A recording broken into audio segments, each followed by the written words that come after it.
Welcome into an emergency edition of Locked On Knicks. OG Anunoby is a Knick in exchange for RJ Barrett and Immanuel Quickley.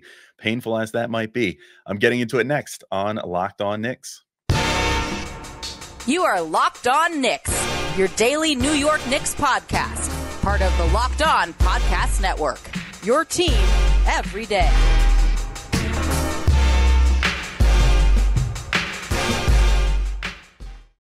All right, welcome into Locked On Knicks, and I want to thank you for making Locked On Knicks first listen today and every day, whether you're checking us out on your favorite podcast platform or taking in the sights and sounds on YouTube.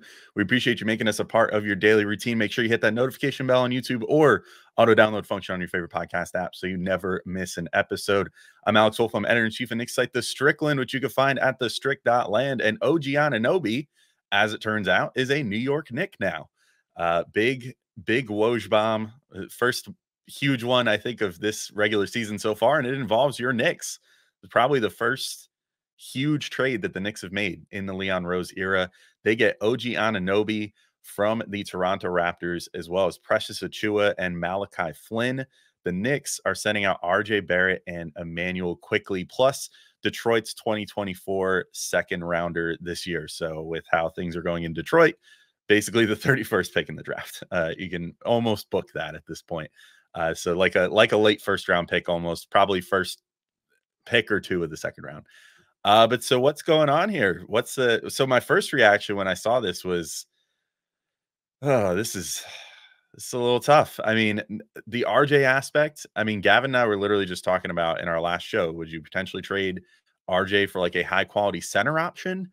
And so from that perspective, this is good in the sense that, like, you managed to get OG Anunoby, who is maybe a guy who's got a star turn in him, who's been sort of weirdly underutilized a little bit in Toronto. If you ask him, especially, it seems like he's been pretty well on the books about feeling like he's not being, utilized well enough there, and that he could fill a bigger role. And that's led to speculation that he's probably was going to leave Toronto at the end of this year, which now, of course, the Knicks put themselves in the driver's seat for keeping his services going forward, which Woj made sure to note in his one tweet.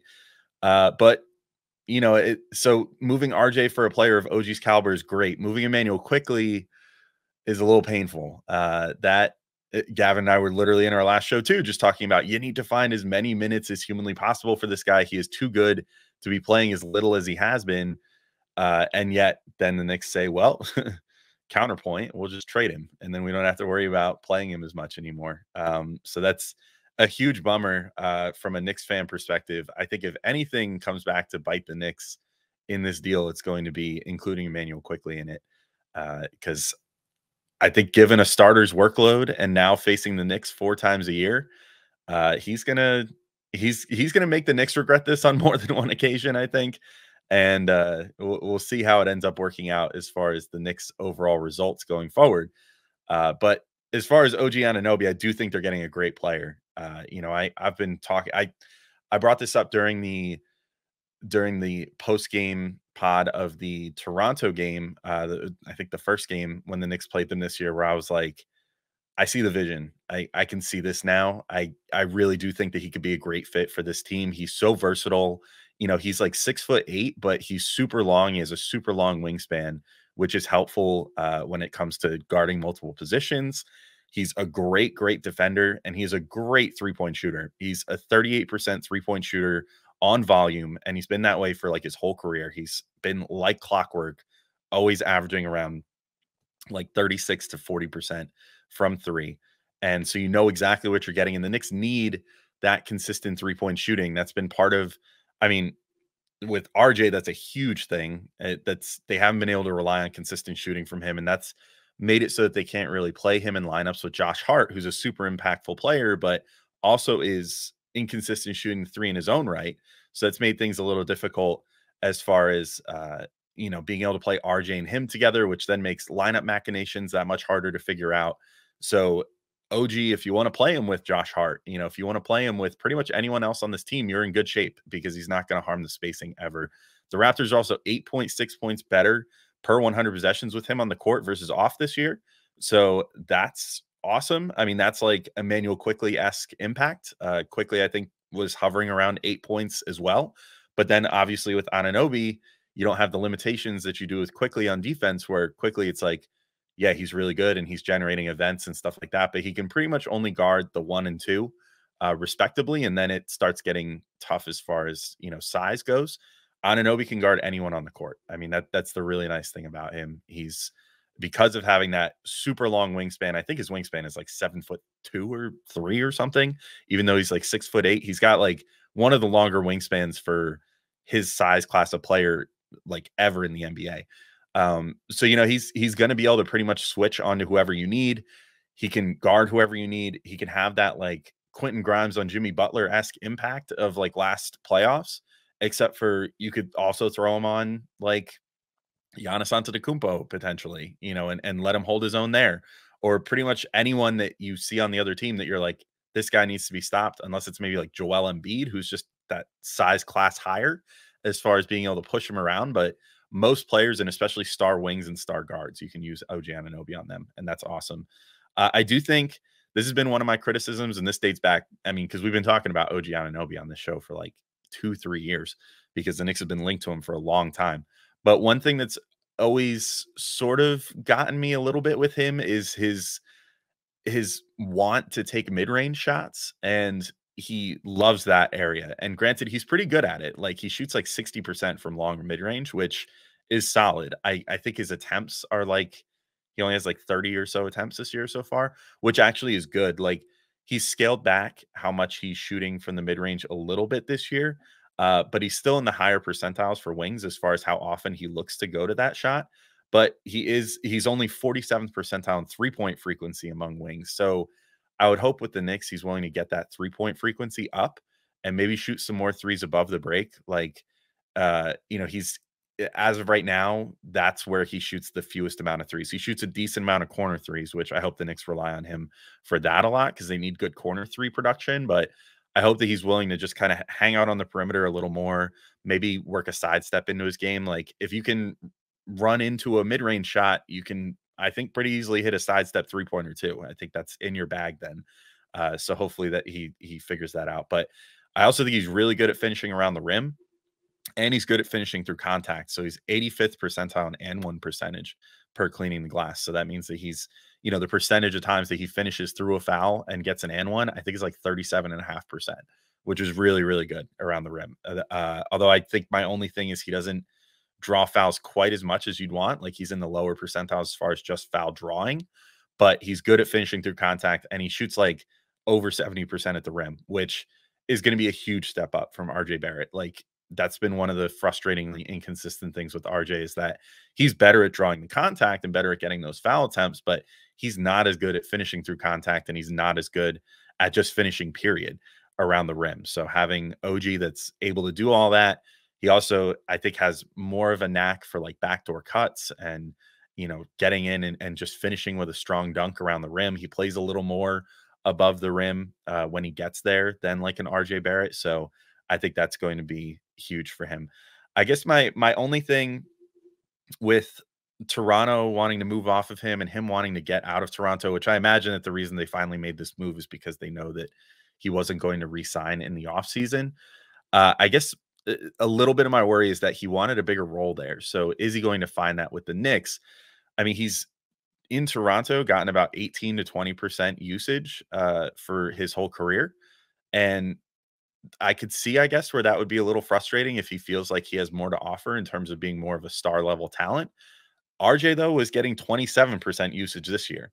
So maybe this is actually a very seamless fit where OG's just going to be able to go right in there and things are going to work right away. I guess we'll see as far as that goes. But if they basically just slot him into RJ's usage and he can continue to be efficient, then things will be looking way up for the Knicks, because that's been something that they've been missing this year in RJ's minutes. The question, of course, though, is he going to be able to scale up his production from, an 18 to 20 usage player to a 27 usage player and still shoot the same percentages and, not rely too much on getting into the mid-range and stuff like that? If he's given more leverage to kind of, freelance a little bit, I guess time will tell. But he's going to be a much more versatile player than RJ Barrett. And I think, quite frankly, just going to be a better player than RJ on this team. and sort of gets the Knicks out from under an interesting scenario where they were, Gavin and I just talked about this on the show the other day. Like, what has RJ done to earn the minutes and the leeway and everything that he gets other than being the number 3 pick? It's like not a ton. He's he has not shown consistent improvement in his game over the last number of years, and he sort of was just floating on that reputation of being the number 3 pick. So now the Knicks kind of get themselves out from under that by picking up OG Anunoby. So I guess we'll see how it all goes in the end there. But I want to talk a little bit about Precious Achiuwa and at least address Malachi Flynn, and then just talk about what the rotations might look like, and then just kind of go through like the light side and the dark side of this trade for the Knicks. But first, I just want to let you all know about our friends at FanDuel and PrizePicks. PrizePicks is my absolute favorite place to play daily fantasy sports. Is the largest daily fantasy sports platform in North America. They're the easiest and most exciting way to play DFS. It's just you against the numbers. So instead of battling thousands of other players, including pros and sharks, you pick more or less than on 2 to 6 player stat projections and watch the winnings roll in. And with the basketball season here, you can now pick combo projections across football and basketball in the Specials League, which is really cool. So it's a league created specifically for combo projections that include 2 or more players from different sports or leagues. For example, LeBron James plus Travis Kelce at a 10.5 combo of 3-pointers made and receptions. So that's really cool. But on top of that, you can also just make multi-sport entries at any time. So, even if you don't pick those special combined over-unders, you can say, I think OG Anunoby is going to get over 16.5 points in this game. And I also think that Breece Hall is going to get over 80.5 rushing yards. And you could put that all in a single entry, put those all against each other, and potentially win 25 times your money. PrizePicks also offers a reboot policy so that your entries stay in play even if one of your players gets injured. So for football and basketball games, if you have a player who exits the game in the first half and does not return in the second, that player is rebooted. PrizePicks is the only daily fantasy sports platform with an injury insurance policy, which I can tell you is huge because there's nothing worse in any form of fantasy than having to deal with an injury and having it completely derail your week, especially if there's money on the line. So I love PrizePicks. I've been using it for a while. I think that the overall experience of doing this and not having to go against a bunch of pros is awesome. That's the biggest selling point that I can give it. Not having to compete against people with spreadsheets that are juicing the entries of any given contest and making it so you basically have no chance of winning. Like other platforms made me feel like I was flushing money down the toilet. PrizePicks always makes me feel like I have a chance. So go to prizepicks.com/LockedOnNBA and use code LockedOnNBA for a first deposit match up to $100. Again, that's prizepicks.com/LockedOnNBA and use code LockedOnNBA for a first deposit match up to $100. PrizePicks, it's daily fantasy sports made easy. And today's show is also brought to you by FanDuel Sportsbook. And as the weather gets colder, the NFL offers are staying hot on FanDuel. Right now, new customers can get $150 in bonus bets with any winning $5 money line bet. That's $150 if your team wins. So if you've been thinking about joining FanDuel, there's no better time to get in on the action. The app is so easy to use. There's a wide range of betting options, including spreads, player props, over-unders, and more. One of my favorites is same game parlays. It's a really fun way to turn like $2 into your favorite team's game being more entertaining because you could just bet a nominal sum of money and then stack a bunch of different odds against one another. So let's say you're in a Knicks game and you want to say, let's use OG Anunoby again. You want to say, I think OG Anunoby is going to make over 2.5 threes. I also think Jalen Brunson is going to have over 25.5 points. And I think Julius Randle is going to have over 10.5 rebounds in this game. And I think the Knicks are going to win outright. And whatever other things you can come up with, Isaiah Hartenstein over 1 block, 1.5 blocks, whatever. You stack all those against each other. And if those all come true, then instead of one of those individual things making your $2 bet into like a winning of $1.20 or something, you instead make exponentially more and potentially turn that $2 bet into like $100 or potentially more. I think I saw the other day someone had a $5 bet hit for like 200 grand on a huge parlay that they put together. So definitely worth looking at. So visit fanduel.com/lockedon and you can work through the NFL, the tail end of the NFL season and the meat of the NBA season. FanDuel, they are the official partner of the NFL. All right, and I'm back in to keep talking through this This OG Anunoby trade to the Knicks again, just to remind everybody, RJ Barrett, Immanuel Quickley, and Detroit's 2024 second rounder go to the Raptors, and OG Anunoby, Precious Achiuwa, and Malachi Flynn come back to the Knicks. I want to briefly talk about Precious and Malachi.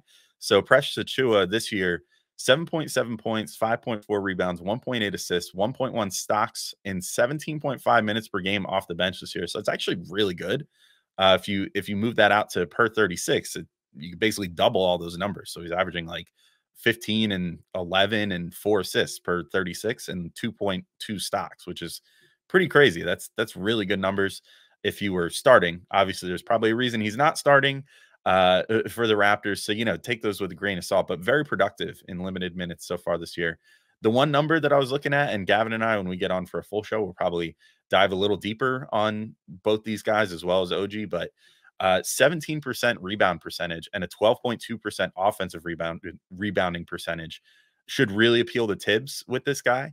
Those are high numbers. Those are up around like Hartenstein numbers almost, with how much he impacts the glass, which we know is a huge deal to the Knicks. That's probably why they went ahead and requested to get Precious Achiuwa back in this deal, because I think they're looking at this sort of like killing two birds with one stone. Hopefully Tibbs sees it that way too, but you needed more production out of that RJ spot in the starting lineup, and you needed a better backup big. We were just talking about it the other day. Precious Achiuwa didn't even come up because I honestly thought that there was a snowball's chance that the Knicks were ever going to deal with the Raptors with this pending lawsuit and everything else, but he's very productive and a very good rebounder for his size. The only thing is he is a little smaller, so he's 6'8". Granted, Taj Gibson is like 6'9" and does the dirty work and gets rebounds and stuff, and Tibbs has no problem playing him at center. So hopefully that shines through and Tibbs is okay with playing Precious at center. But I think there is kind of a world where this guy is like the hybrid that you've been looking for. They can potentially play the 4 and the 5, so it could be out there with Julius Randle or with Isaiah Hartenstein and not harm you either way. Although the shooting is not great. He does shoot some attempts from 3, but he only makes like 27% for his career. So it's not great there. But at least nominally looks like he can shoot the 3. So maybe that's something. Malachi Flynn, though, I mean, this feels like a throw-in. Maybe the Knicks are just looking for someone to sop up minutes if need be at backup point guard, but he's been pretty unimpressive so far in his career, which is disappointing because I know Gavin and I were both like really envious of Toronto for getting this guy back when they got him in the 2020 draft, the same draft as Immanuel Quickley. I feel like this would make me want to give Deuce more of a shot at the backup point guard minutes and bring Rokas Jokubaitis over ASAP, because it's been not terribly impressive with Malachi Flynn. 5.1 points, 2.1 rebounds, 2.4 assists. He shot 37.9% from the field, which is terrible. 33.8% from 3 and 75.6% from the free throw line so far in his career. And those numbers are only marginally better this year. I think he's shooting 40% from the field and 35% from 3 this year. He does have a 20% assist percentage this year, which is pretty good, I guess. So maybe that's something worth playing him a little bit for. But I get the feeling that he's probably going to ride the pine. I hope that the Knicks give Deuce a chance at minutes first before they say, let's get Malachi Flynn in there. There's going to be a big hole to fill, though, with Immanuel Quickley gone. Like, you don't really have a true backup ball handler now. I guess you're going to put that on Grimes and Hart in the second unit and maybe try to keep Dante out there more with the bench guys. I don't know how exactly that's all going to work, but someone's going to need to step in and play some of those backup point guard minutes. And I don't know if maybe the Knicks have someone else in mind that they want to sign, like a break in case of emergency option, but I think they're also going to have to clear a roster spot now. So I don't know. It's probably just going to be one of the guys that's like on a glorified two-way deal at the end of the bench. I think Charlie Brown Jr. is maybe on one of those. I don't know if he's the two-way guy. I forget exactly who's which spot at this particular moment at the end of the bench, but yeah, I mean, they might need to look for some help at the backup point guard sooner than later, because if it doesn't work out with Deuce, I don't have faith that it's going to work out with Malachi Flynn.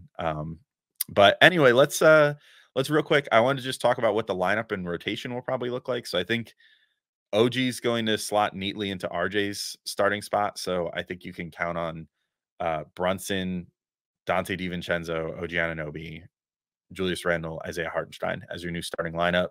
I think you can very very cleanly expect OG to start playing 35 minutes per game and filling that RJ spot, and hopefully not feeling like it's like the other day when, you know, RJ got put in for Quickley and it felt like sort of a like, oh man, like, why are you taking out the better player for the guy who's not playing as well? Hopefully we won't have to deal with that too much anymore. I think that OG will earn all those minutes, and because of the defense and because of the impacts he makes, other than scoring the ball, even if he's having an off scoring day, I think things should be good with him in that starting lineup playing 35 minutes a game. Precious Achiuwa is good in the sense he should finally be the type that can either play the backup five with Randall or the backup four with iHeart, like I said, but hopefully Tibbs is able to get over his height and everything, and is willing to just look at the contributions he brings and see him as a five. That's very important. Like, Tibbs has these very specific role ideas of what he thinks guys are. And if you don't fully hit that, then he just isn't willing to play you in that position. We saw it for a while with Immanuel Quickley, where he didn't think Quickley was a point guard and then finally was forced to do it. We've seen it with Obi Toppin, where he's like, he can't possibly play five, so I'm not going to play him at the five. But hopefully he sees the skills that Achiuwa brings and that rebounding percentage and everything, and is willing to put him there. And then, yeah, Malachi Flynn, I don't think is going to be playing too much. So honestly, rotation wise, I don't know that this changes a ton other than those Quickley minutes that you're going to have to really figure out. So I think I hope it's Deuce McBride. I hope the Knicks look for another option if Deuce isn't working. And then I hope that they really make a hard push. I mean, maybe you can make a push right this second to get Rokas Jokubaitis over. I know the stumbling block has always been like, that there's not going to be any playing time for him with Immanuel Quickley and Brunson already in front of him. The kid's really killing it in Europe. And I want to say that the EuroLeague schedule hasn't even started yet.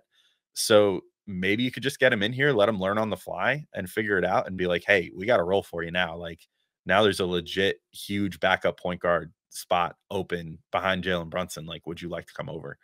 I guess we'll see, but that's going to be the big question mark. I think you can safely say that Precious Achiuwa is going to fill in some of those minutes that Josh Hart occupies at the backup four, and hopefully all the minutes that Taj Gibson has been occupying as the backup five lately.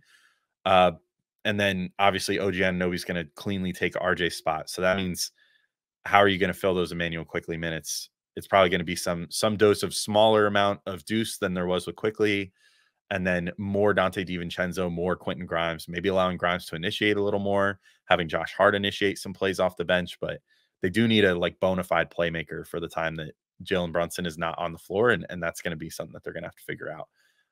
As far as, I wanted to just also real quick just go through like the bright side and the dark side of this trade. Bright side, I think you just acquired a legitimate two-way player that can guard pretty much anyone on the floor if you need it.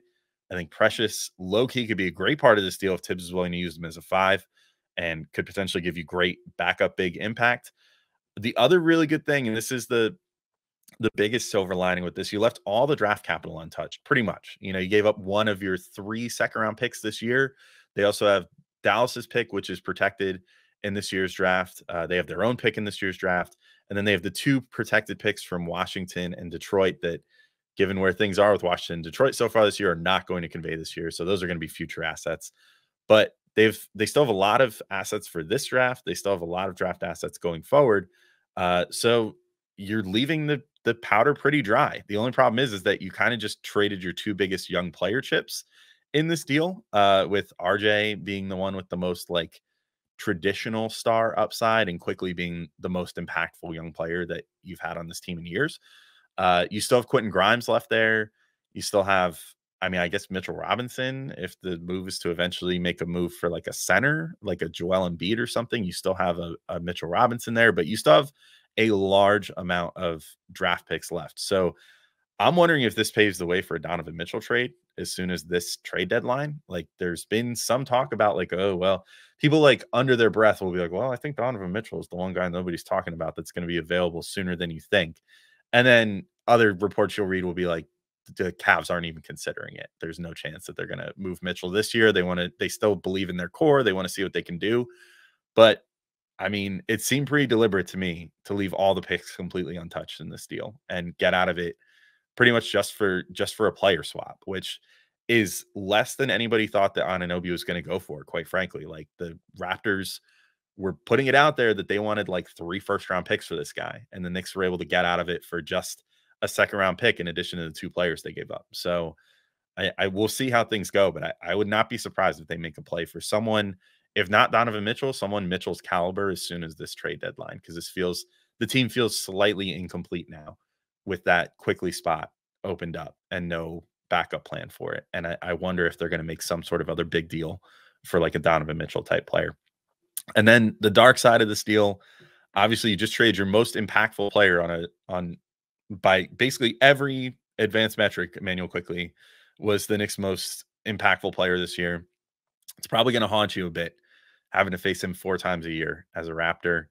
And then the other part, it does kind of suck to give up on RJ in this way. But I mean, Gavin and I were literally just talking about the other day, he's barely made any progress in 4 1/3 years. And, it hasn't been able to find consistency and everything else. And there's so many frustrating things about his game. And yet it's still sad to move off you've had 2 top 4 picks since Patrick Ewing, and you've now moved off of both of them in rather undramatic well, okay, I won't say undramatic, but I mean, in lackluster fashion. It's not like you were moving them for like Giannis or like LeBron or something. These guys were not like, they didn't play so well that you were able to trade them for mega stars or something like that. It would have just been nice to draft a guy with either Porzingis or Barrett that turned into a guy that ended as, one of the best Knicks of all time and had a Ewing type run. But we know how, it's so rare that happens in today's NBA anymore, where a guy sticks with a team for his whole career anyway. So maybe that was all just a pipe dream, but a little sad for that. But anyway, I think that's it for now for this emergency edition. I talked longer than I thought I was going to, but there's a lot to talk about, which is why next time you hear from me, it'll be with Gavin, and we'll be back to our normal arrangement. And it'll be interesting to see how things go with this deal and with the Knicks going forward. But we'll have you covered with that. Some game recaps from this weekend's action, and then of course next week once the Knicks start playing with OG Anunoby, probably as soon as New Year's Day. So we'll see how that all goes. But until then, thank you all for listening, and we'll talk to you soon. Peace out, everybody.